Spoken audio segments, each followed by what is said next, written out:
Qual é a sua história? O que você carrega no seu coração? Que você viveu, que você experimentou? Hoje eu quero falar da graça e existe algo muito importante que a gente tem que desvencilhar da nossa vida cristã, que é muito pregado por aí, que é a hipergraça. A hipergraça é aquela que você não precisa fazer nada como resposta ao que Jesus fez por você. Você só usufrui dos seus benefícios, mas não há um retorno para aquilo que Deus fez para a sua vida. Então você continua pecando como você pecava, você continua com seus traumas, com seus medos, com seus desafios, e você vive debaixo dessa graça, que não te leva para lugar nenhum. Você permanece no ponto B e não atinge o ponto A. A graça verdadeira, ela te move a viver coisas diferentes, a ser transformado no processo. E Efésios 2, versículo 8 e 9, diz assim: vocês são salvos pela graça, por meio da fé. Isso não vem de vocês, é um presente, uma dádiva de Deus. Não é uma recompensa pela prática de boas obras, para que ninguém venha se orgulhar. Uma coisa que a gente vai ter aqui em comum entre nós e todos os testemunhos que nós ouvimos aqui, é que se eu perguntar para você, você merece essa graça? Você merece esse testemunho que você está dando? Nós começamos a entender que nós não merecemos. Isso é a graça, é o favor imerecido de Deus. A sua história, você vai chegar no final e falar: Deus, tudo que eu recebi, tudo que eu conquistei, mesmo nos momentos difíceis da minha vida, que eu vi a tua mão me conduzindo, eu não merecia, eu não era digno. E você vai falar: obrigado, Deus, pela tua graça e pela tua misericórdia. Essa é a verdadeira graça que Deus quer que nós vivemos como cristãos. Amém? Nós precisamos entender essa graça. E hoje eu quero falar um pouquinho sobre isso, e rapidamente, porque vocês já sentiram o cheiro da feijoada enchendo o salão, né? Tem gente que não está nem prestando atenção, mas é que a gente aqui, ó, olha para mim aqui, vocês estão aí? A graça de Deus, ela permanece sobre as nossas vidas. Todos os dias, não importa o que você está vivendo hoje, quando você vive debaixo da graça de Deus, até um deserto vira propósito. Até um atraso vira propósito na sua vida. Até os dias mais difíceis tem um propósito. Você crê que Deus está conduzindo a sua vida. Você vive uma vida debaixo da graça de Deus. Esse é o verdadeiro evangelho. Mesmo no momento de aflição, você percebe que Deus é contigo. E por que nós precisamos entender isso? Porque nós como cristãos, nós como seguidores de Jesus, nós precisamos pregar um verdadeiro evangelho para as pessoas. Muitas pessoas buscam a Deus para conquistar, para vencer, para prosperar, para acumular. E quando nós andamos verdadeiramente com Jesus, a graça de Deus é tão grande, o favor de Deus é tão imerecido, que isso constrange os nossos corações. E nós chegamos ao ponto de entregar tudo, para que a vontade dele se cumpra nas nossas vidas. Esse é o tema que a gente tem carregado esse ano aqui, entrega total. Por que você vai entregar tudo para Deus? Porque você entende que o amor dele é suficiente para viver aquilo que ele determinou para a sua vida, para a sua família, para os seus dias. Você crê nisso? O amor de Deus, a graça de Deus, a misericórdia de Deus sobre as nossas vidas, ela é suficiente para que a gente viva de maneira abundante. Mas pastor, a minha vida é abundante, você não conhece. Você nunca abriu minha geladeira, pastor. Pastor, você não sabe como é que está a minha conta bancária. Você não sabe, mas eu sei que mesmo nos momentos difíceis, a presença de Deus, ela é fiel para que você cumpra e viva aquilo que o Senhor determinou na sua vida. Você crê nisso? Essa é a graça de Deus que nós precisamos entender. E o primeiro ponto que nós precisamos entender é que, está lá em Tito, capítulo 2, versículo 11, pois a graça de Deus foi revelada e a todos traz salvação. A graça de Deus está disponível para todos. Não é por merecimento, irmãos. Eu vejo muitas pessoas vivendo um falso evangelho, achando que precisa fazer algo para ter algo em troca de Deus. As tuas boas obras não faz a graça de Deus ser maior sobre a sua vida. A gente pode sim fazer o bem, a gente pode sim caminhar nessa direção, a gente pode ter alguns propósitos que Deus determinar no seu coração, mas não é isso que muda aquilo que Deus tem determinado sobre a sua vida. A graça de Deus é suficiente e ela não vem por merecimento para que ninguém se vanglorie. Quantas igrejas, é muito fácil fazer uma igreja aqui filantrópica, que anda por aí fazendo boas ações, mas se você não entender isso, você não vai estar vivendo plenamente a graça que Deus tem sobre a sua vida. Agora, quando nós se movemos para amar o próximo, para olhar para o nosso vizinho, para ser generoso, para ofertar na vida de pessoas, porque nós somos constrangidos pela graça de Deus, aí sim nós temos entendido por que nós caminhamos, por que nós somos igreja, por que nós estamos aqui todos os domingos, todas as semanas, um apoiando o outro. É lindo você ver um testemunho da Grazi, quando ela se sente amada pelo corpo de Cristo.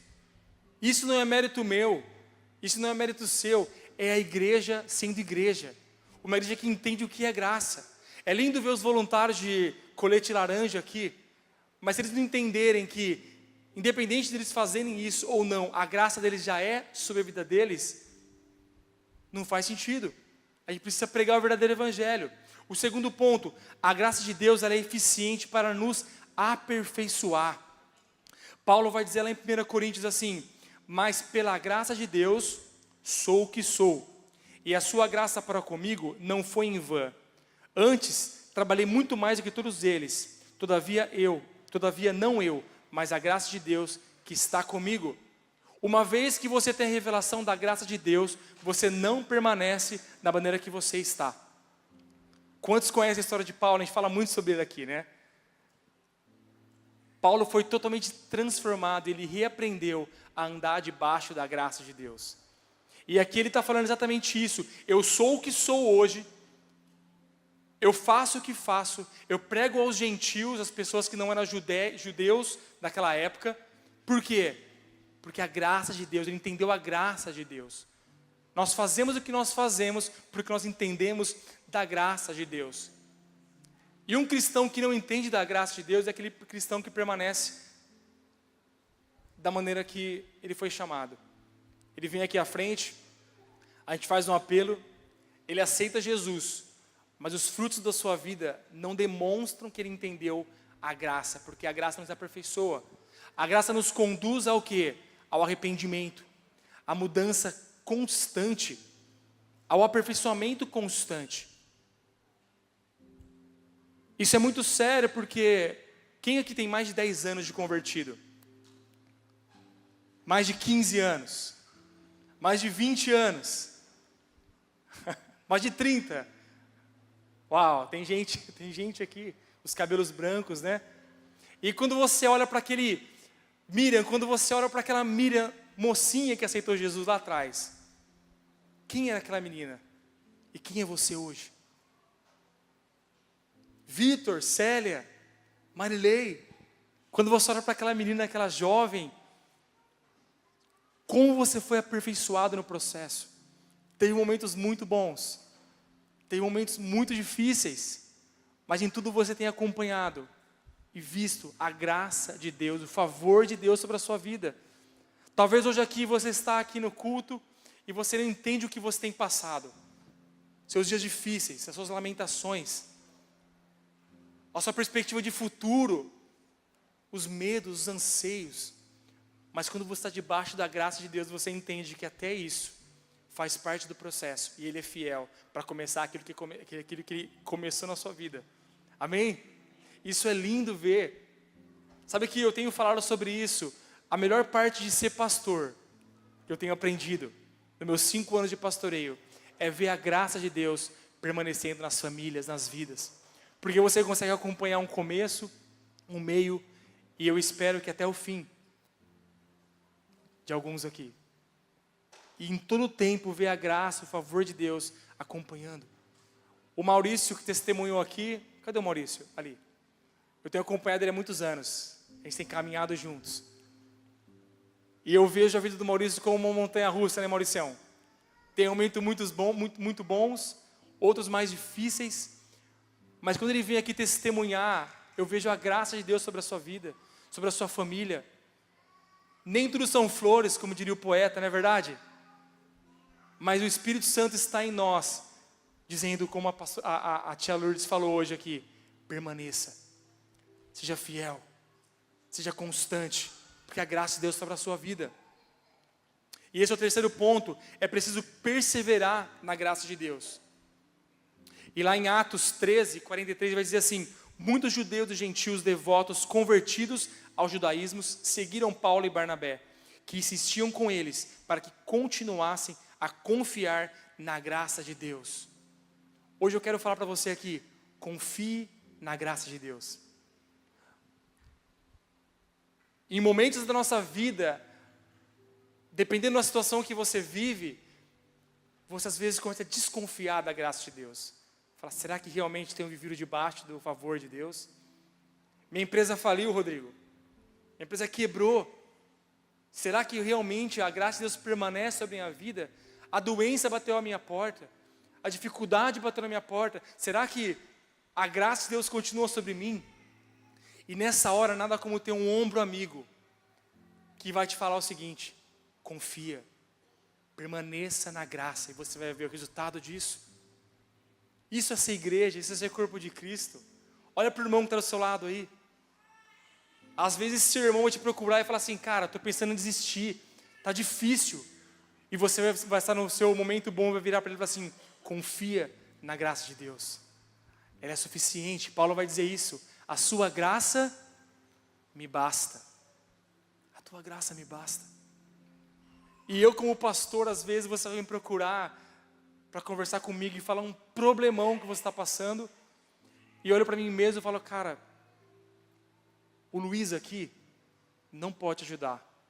Eu sei de uma coisa: continua confiando, continua caminhando, e a gente vai ver o milagre do Senhor, vai ver a graça de Deus sobre a sua vida. Amém? Muitas vezes você vai se sentir impotente e fraco na hora de aconselhar e caminhar com alguém. Mas você vai lembrar daquele versículo que diz que é na tua fraqueza, na tua impotência, que a graça de Deus, o poder de Deus é manifesto. Isso é lindo. É lindo. Amém? E o terceiro ponto: é possível ser separado da graça de Deus. Lá em Hebreus 12:15 vai dizer assim: cuidem um dos outros, para que nenhum de vocês deixe de experimentar a graça de Deus. Fiquem atentos para que não brote nenhuma raiz venenosa de amargura que cause perturbação, contaminação de muitos. Quando nós não entendemos isso, que a graça de Deus é suficiente para nossas vidas, que nós precisamos ter uma constância, uma perseverança para estar debaixo dessa graça, nós começamos a esquecer disso e nós começamos a ser os famosos esquenta-bancos, vamos dizer assim. Aquelas pessoas que vêm para a igreja para ter uma comunhão, para dar risada junto, para comer junto. Às vezes você está no GPS só para comer, mas você não está edificando o seu próximo. É aí que eu quero chegar. Esse é o ponto. É muito bom ter comunhão, é muito bom comer essa feijoada hoje juntos aqui, que tem um símbolo muito lindo sobre a gente contribuir na igreja, contribuir nas crianças. A gente vai colher esses frutos. Mas ande com pessoas que perseveram, pessoas que leem a palavra, pessoas que oram, pessoas que dobram os seus joelhos, pessoas que adoram em verdade, porque são essas pessoas que vão te ajudar a permanecer debaixo da graça de Deus. Fuja de pessoas que querem apenas ter comunhão com você. Pastor, eu amo comer, eu amo churrasco. É legal, gente, faz parte, é bom. Mas se aproxime de pessoas que têm temor diante de Deus. Pessoas que amam a palavra de Deus, que quando vê uma coisa sendo pregada errada, ela vai falar assim: não, isso está errado. Isso é hipergraça. Isso não é o que Jesus que nos ensinou na palavra de Deus. Ande com pessoas que vai te dar a mão e fortalecer em você na palavra, nos pilares bíblicos evangélicos, na doutrina sã, que é saudável, que traz crescimento, que traz arrependimento, que traz transformação. Porque é muito fácil fazer uma igreja emocional, irmãos. Um bom culto, eu trago um cara que canta muito bem, que toca muito bem. Eu trago aqui um pastor, um pregador que prega muito bem, que traz verdades bíblicas, e isso vai tocar o seu coração. É muito fácil, a igreja pode encher por conta disso.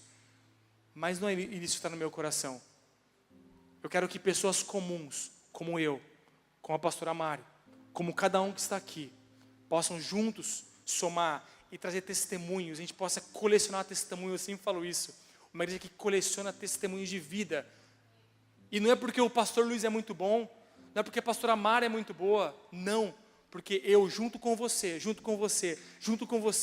nós fazemos parte de um corpo de Cristo, que dá glória a Deus. E muitas pessoas vão entrar nessa porta querendo fazer parte disso. Por quê? Porque ela entende que não é o meu nome, não é o seu nome, mas é porque Cristo tem sido glorificado neste lugar aqui. E quando eu estou fraco, quando eu estou me sentindo fraco, quando eu estou me sentindo impotente, um irmão, um membro da igreja fala assim: pastor, eu estou orando por você. Pastor, eu estou furtando sobre a sua vida. Pastor, continue, persevera. Vocês estão entendendo o que eu estou querendo dizer? Isso é viver debaixo da graça de Deus.